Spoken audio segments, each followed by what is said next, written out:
20 ans, depuis 1999 exactement. Ça fait 20 ans que je suis avec mon mari. Nous avons décidé de venir vivre à Contrecœur pour pouvoir venir élever nos enfants. Nous avons trouvé que c'était une ville paisible, tranquille, avec la proximité du fleuve qui nous attirait, vu que les deux, on est des gens qui ont toujours fait des activités nautiques. Donc, nous avons eu 3 enfants en 3 ans et 8 mois. Nous sommes consacrés à la petite enfance. Ensuite, j'ai commencé mon parcours en politique en 2009, comme conseillère municipale du district 4. Mon premier mandat de 2009 à 2013, j'ai travaillé avec des conseillers, des conseillères différents et Mme Dansereau. Mon deuxième mandat de 2013 à 2014, j'ai travaillé à 2017. J'ai également travaillé avec des conseillers différents.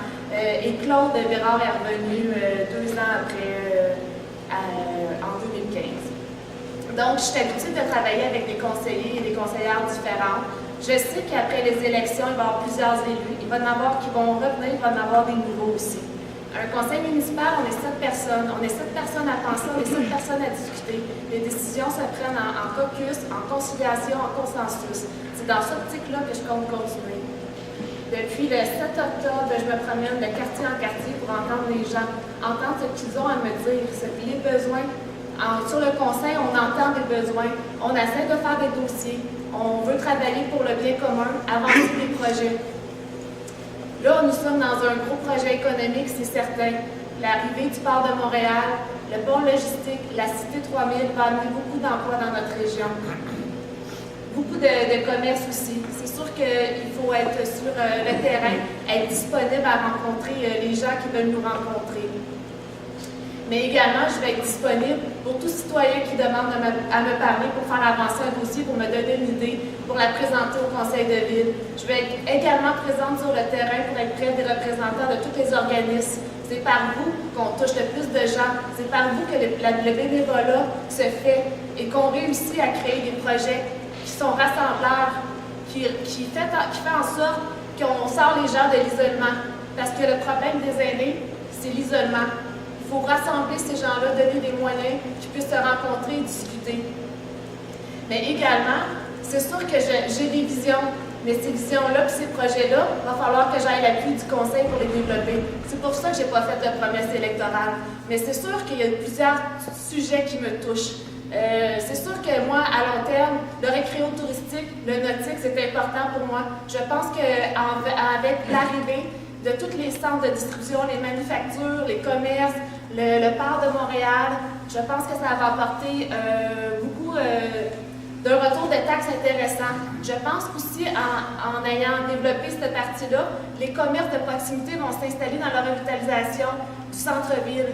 La revitalisation du centre-ville passe aussi par la densité des commerces et c'est un peu ce que le plan d'aménagement métropolitain de développement nous dit. Donc, qu'est-ce qui est intéressant, qu'est-ce qui serait intéressant à développer? C'est vraiment des condos commerciaux avec des logements en haut.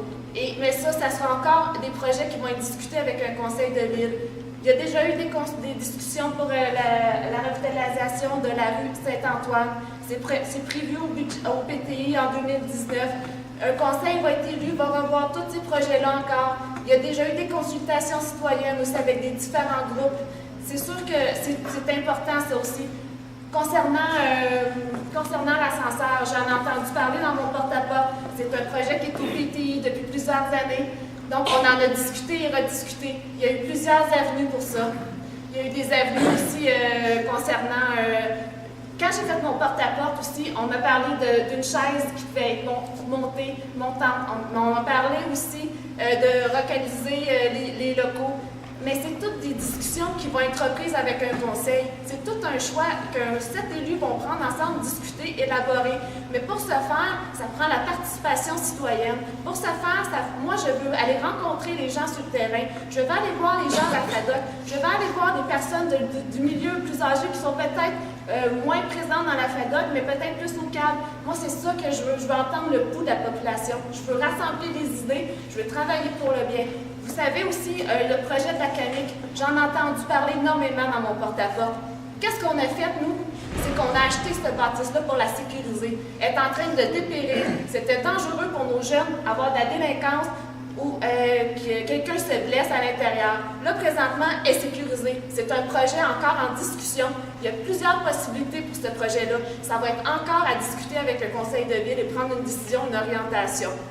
Donc, sur ça, j'ai aussi entendu le besoin de plusieurs individus, plusieurs personnes âgées qui trouvent qu'il n'y a pas assez de logements sociaux ou de logements, pas juste sociaux, mais plutôt comme une résidence de personnes âgées. On a beaucoup de gens sur notre territoire, mais résidence de personnes âgées, mais autonomes, mais en voulant dire qu'ils veulent un appartement, mais avec des services où ce qu'on peut à faire de la nourriture, s'ils décident de passer leur journée tranquille dans leur appartement, un peu comme un modèle résidence soleil.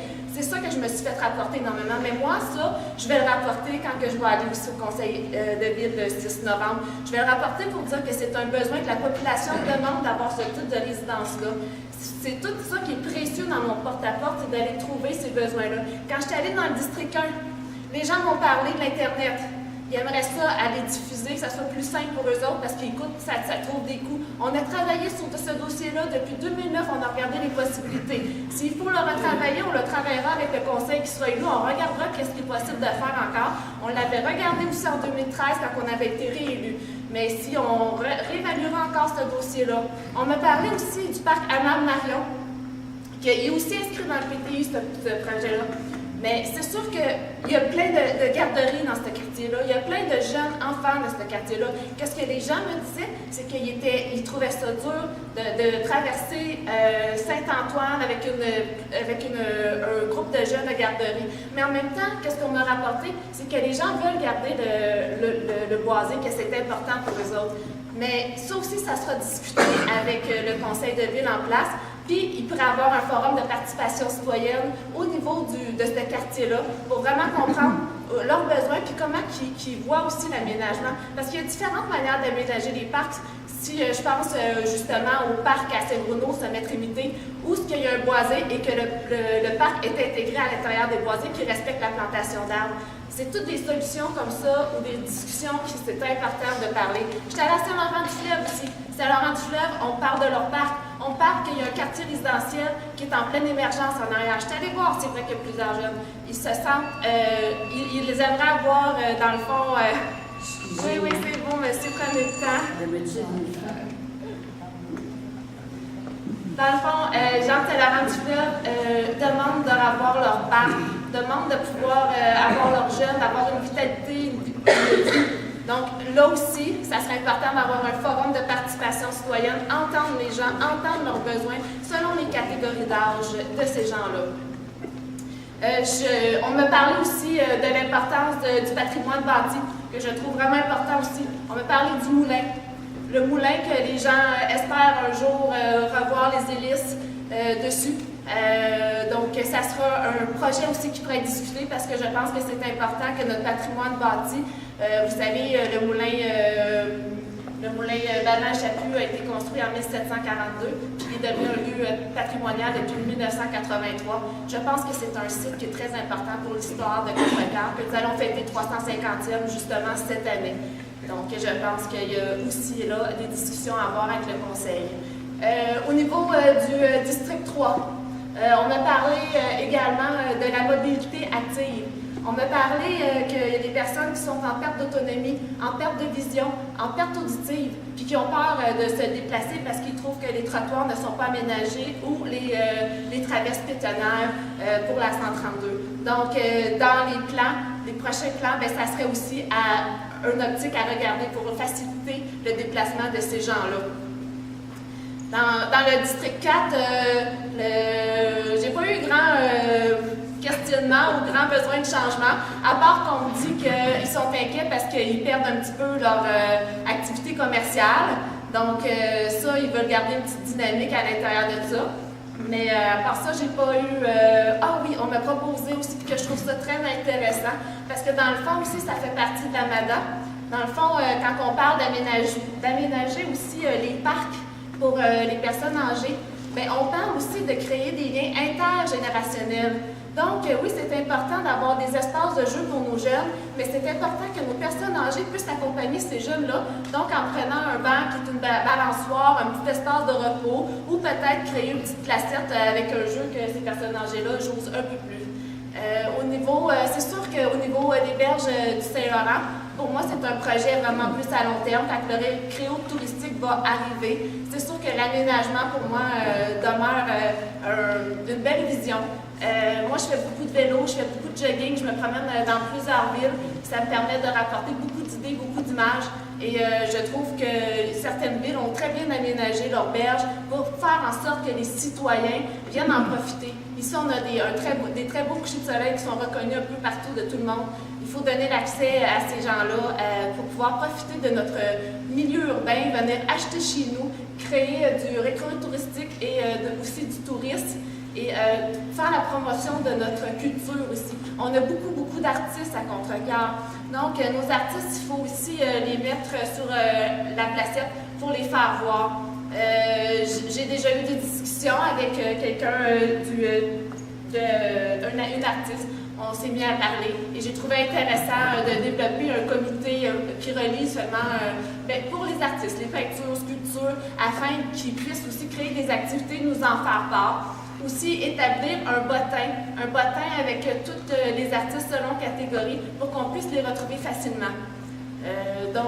Ça aussi, j'ai trouvé ça primordial. Dans le fond, de faire valoir un peu tous les secteurs. On est une ville riche en talent, puis je pense qu'il faut la faire voir à toute la population, puis rayonner à l'extérieur de Contrecœur. Là, je sais que je voudrais dire bien des choses encore. J'essaie de tout penser, mais là, je suis ouverte à la question de est-ce que j'ai passé un sujet ou peut-être au niveau des organismes en développement social? Oui, au développement social, c'est sûr que je veux, comme je l'ai dit un petit peu dans le fond, je veux être en soutien, je veux être présente, je veux pouvoir rencontrer les présidents d'organismes. J'aimerais ça aussi vérifier à savoir si on a tous les programmes qui existent au niveau des CISM, du CIS, au niveau des personnes âgées, au niveau de notre jeunesse, et dans le fond de faire part de bons arrimages avec les organismes, qu'est-ce qu'on peut faire aussi. Au niveau, si on me parlait aussi également de la desserte des personnes âgées dans le milieu urbain, ou des activités qu'ils aimeraient peut-être avoir dans le fond, pour pouvoir aller acheter des personnes âgées qui n'ont pas les moyens de se déplacer trop loin puis qui aimeraient peut-être avoir du linge ou des souliers. Oui, mais ça serait peut-être à voir. Il y a peut-être d'autres services qu'avec la FADOC, dans le fond, qui pourraient être discutés ou d'autres organismes comme faire venir ici, je ne sais pas, peut-être ça ne s'est jamais fait, mais faire venir ici des commerces là, de vêtements pour que les gens puissent acheter. Mais ça serait plus au niveau des organismes à travailler sur ça. Mais je reste disponible pour vous entendre et vous écouter et faire le suivi de vos dossiers, pousser avec vous. Donc, je suis prête à la période de questions, s'il y a des questions. Oui? Qu'est-ce qu'il y en a des colonies des grèves, le projet? La colonie des grèves, oui. Présentement, on est en train, on a fait une offre d'achat, puis il y a encore des négociations qui sont en train de se faire. Fait que c'est un dossier qui est en cours. Mais c'est sûr que c'est un dossier, comme dans la politique de la famille et des aînés, c'est inscrit dedans, que c'est sûr que c'est pour les citoyens, puis c'est pour avoir un accès gratuit avec les citoyens et des services offerts de la colonie des grèves. Pour l'instant, c'est sur ça que je peux m'épancher sur la colonie des grèves. Est-ce qu'il y a d'autres questions?